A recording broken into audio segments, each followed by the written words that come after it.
날마다 쓰는 나의 신앙일기 TV 데일리 큐티 나무의 한계입니다. 오늘은 출애굽기 32장 30절에서 35절을 묵상하겠습니다. 이튿날 모세가 백성에게 이르되 너희가 큰 죄를 범하였도다. 내가 이제 여호와께로 올라가노니 혹 너희를 위하여 속죄가 될까 하노라 하고 모세가 여호와께로 다시 나아가 여짜오되 슬프도소이다. 이 백성이 자기들을 위하여 금신을 만들어 싸우니 큰 죄를 범하였나이다. 그러나 이제 그들의 죄를 사하시옵소서. 그렇지 아니하시오면 원하건대 주께서 기록하신 책에서 내 이름을 지워버려 주옵소서. 여호와께서 모세에게 이르시되 누구든지 내게 범죄하면 내가 내 책에서 그를 지워버리리라. 이제 가서 내가 네게 말한 곳으로 백성을 인도하라. 내 사자가 내 앞서 가리라. 그러나 내가 보응하는 날에는 그들의 죄를 보응하리라. 여호와께서 백성을 치시니 이는 그들이 아론이 만든 바 그 송아지를 만들었음이더라. 모세는 이스라엘 백성들의 죄를 용서받을 수 있을까 하여 하나님께로 다시 올라간다고 말했습니다. 이스라엘 백성들이 하나님 앞에서 금송아지를 만들어 섬기는 죄를 지음으로 모세가 분노하였고 그들을 징벌했던 것을 앞에서 보았습니다. 이제 모든 것이 정리되자 모세는 이스라엘 백성들의 안위가 걱정되었습니다. 백성들이 그 죄로 인해서 하나님께 버림을 받을까봐 두려웠던 것입니다. 그래서 어찌하든지 백성들의 죄를 용서받기 위해 산으로 올라가 하나님께 나아갔습니다. 그리고 하나님께 모든 죄를 자백했습니다. 하나님 앞에서 입에 담기 어려운 그 우상 숭배의 죄를 모세는 정확하고 분명하게 자백했습니다. 그리고 그 죄의 결과는 죽음이라는 것을 알았기에 모세는 하나님께 백성들의 죄를 사해달라고 구했습니다. 그렇지 않다면 모세 자신의 이름을 주께서 기록하신 책에서 지워달라고 했습니다. 모세는 자기 생명으로 이스라엘 백성들의 죄의 값을 치르려고 한 것입니다. 죄는 반드시 생명으로 갚아야 합니다. 레위기 17장 11절은 육체의 생명은 피에 있음이라 내가 이 피를 너희에게 주어 제단에 뿌려 너희의 생명을 위하여 속죄하게 하였나니 생명이 피에 있으므로 피가 죄를 속하느니라 라고 말씀하고 있습니다. 죄를 용서하는 방법은 오직 죽음밖에 없습니다. 그러므로 모세가 자기 생명으로 이스라엘 백성들의 죄를 용서받고자 했던 것입니다. 하지만 모세는 이스라엘 백성들의 죄를 용서할 수 있는 자격이 없습니다.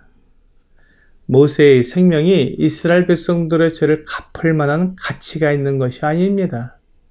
모세가 자기를 희생해서 이스라엘 백성들의 죄를 용서받으려고 하는 것은 대단히 용기 있고 또한 백성들을 사랑하는 그 사랑의 모습이지만 그러나 모세는 이스라엘 백성들의 죄를 용서할 만한 자격을 가진 사람이 아닙니다. 사람들의 죄를 용서할 자격은 오직 아무 죄도 없는 하나님 외에는 없습니다. 누가복음 5장 21절에서 서기관과 바리새인들이 생각하여 이르되 이 신성 모독하는 자가 누구냐? 오직 하나님 외에 누가 능히 죄를 사하겠느냐라고 말한 것이 바로 이런 이유 때문입니다. 당시 바리새인들과 서기관들은 예수께서 중풍병자에게 그 20절에서 그들의 믿음을 보시고 이르시되 이 사람아 네 죄 사함을 받았느니라고 하신 말씀을 받아들이지 못하고 분개하여 이런 말을 한 것입니다.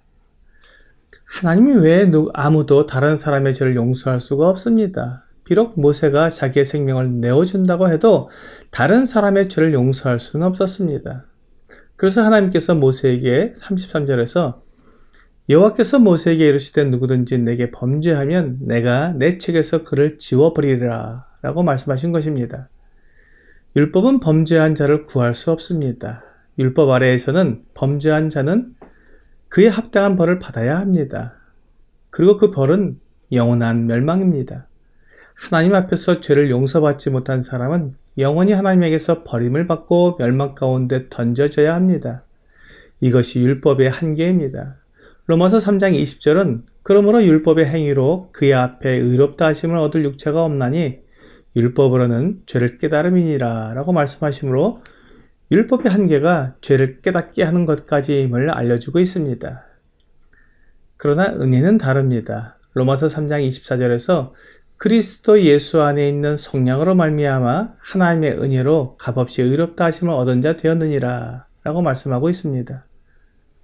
율법은 우리의 부족함을 끝없이 말해주고 있지만 은혜는 값없이 의롭다 하심을 얻은 자 되었다고 말씀하고 있습니다.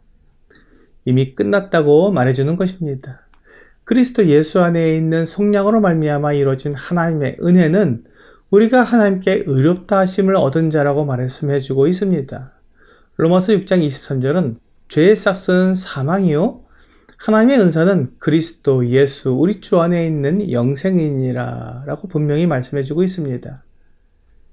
율법은 죄를 지은 사람을 사망 아래 가두었지만 그리스도 예수 우리 주 안에서 우리에게 베풀어 주시는 은혜는 영생이라고 말씀해주고 있습니다. 또한 그리스도 예수 안에서 믿음으로 얻은 이 영생은 결코 잃어버리지 않습니다. 요한복음 10장 28절과 29절은 내가 그들에게 영생을 주노니 영원히 멸망하지 아니할 것이요 또 그들을 내 손에서 빼앗을 자가 없느니라. 그들을 주신 내 아버지는 만물보다 크심에 아무도 아버지 손에서 빼앗을 수 없느니라 라고 말씀하십니다. 예수 그리스도의 손에서 우리를 빼앗을 자가 없을 뿐만 아니라 만물보다 크신 아버지의 손에서 우리를 누가 빼앗을 수 있겠습니까? 이것이 은혜의 능력입니다. 모세가 자기 목숨을 들여서 이스라엘 백성들을 구하려고 했지만 하나님께서는 그들이 지은 죄에 대한 보응을 받아야 한다고 말씀하셨습니다. 율법은 각 사람에게 각자가 행한 대로 보응을 받아야 한다고 말하므로 율법이 사람을 보호하지 못한다는 것을 말해주고 있습니다. 그렇습니다. 율법으로 의롭게 되려고 하는 사람은 율법에 의해 죄인으로 드러나 영원한 멸망의 형벌을 받게 될 것입니다.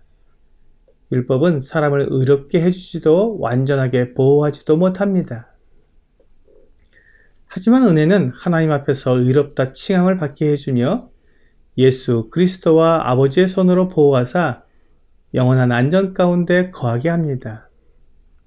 이것이 율법과 은혜의 차이입니다. 히브리서 13장 5절은 그가 친히 말씀하시기를 내가 결코 너희를 버리지 아니하고 너희를 떠나지 아니하리라 하셨느니라 라고 말씀하고 있습니다. 오늘의 적용 질문을 보겠습니다. 내 이름이 생명책에서 지워질 것 같아 두려워한 적이 있습니까?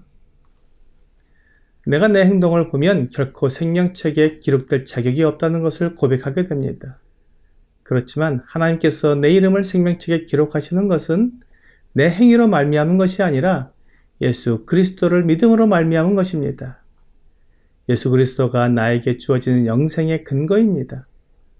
오늘 예수 그리스도 안에서 나에게 주어지는 은혜를 기억하며 결코 영생을 잃어버리지 않는 확신 가운데 살아가는 여러분과 제가 되기를 주 예수님의 이름으로 기도합니다.